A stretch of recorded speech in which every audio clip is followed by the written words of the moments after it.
Marvin Hagler fue uno de los deportistas más destacados de los años 80. Desde su retiro, su prestigio no hizo otra cosa que fortalecerse. Por eso, cuando falleció a los 66 años el pasado mes de marzo, la noticia se regó como pólvora y no se hicieron esperar los mensajes de miles de personajes famosos brindando palabras de elogio para el ex campeón.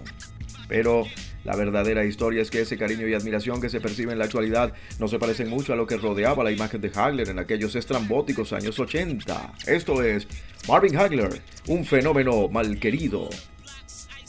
Marvin nació en Newark, New Jersey en 1954. Tuvo una infancia difícil, rodeado de violencia y escasas posibilidades económicas.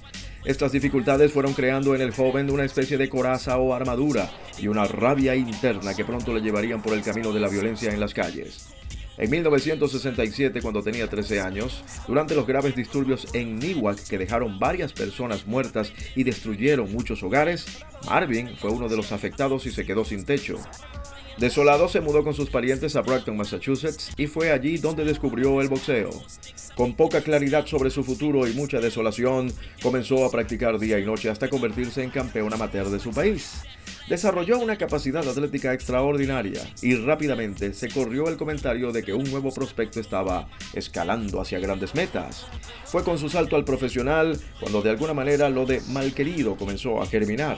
Las oportunidades para subir eran cada vez más complicadas. Peleaba y peleaba con peligrosos rivales y a pesar de ganar de manera convincente, la oportunidad de pelear por un título tardaba mucho. O sentían que no lo merecía o le temían, pero algo estaba pasando. Tuvo que transitar un camino minado para hacerse notar como merecedor de una oportunidad. Y por fin, luego de cientos de rounds sangrientos, el chance le llegaría ante el campeón de su categoría, Vito Antuofermo. Luego de una pelea sangrienta, el resultado fue un dudoso empate que le permitía a Vito conservar el título.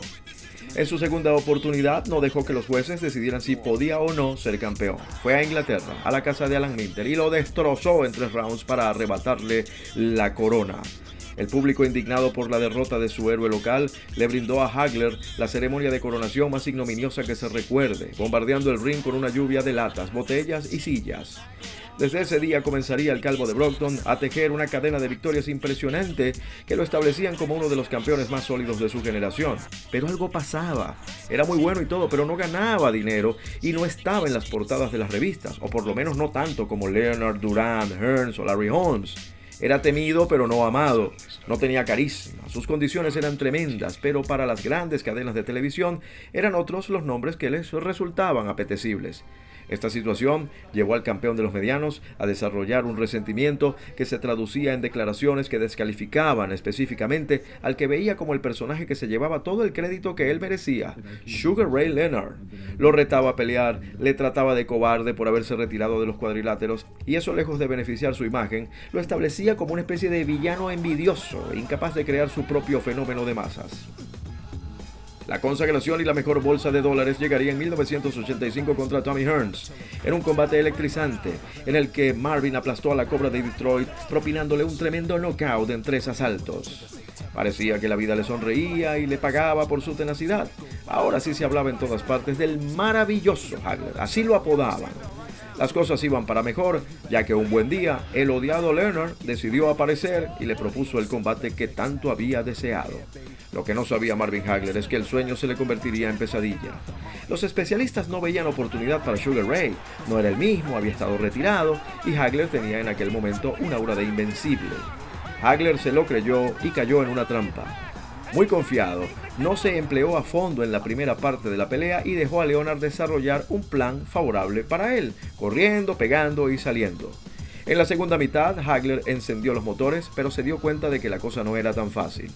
Para muchos, sin embargo, lo que hizo bastó para ganar, pero olvidó que su rival era el niño lindo de la televisión y en una decisión cerrada y en Las Vegas, adivinen a quién le iban a levantar la mano.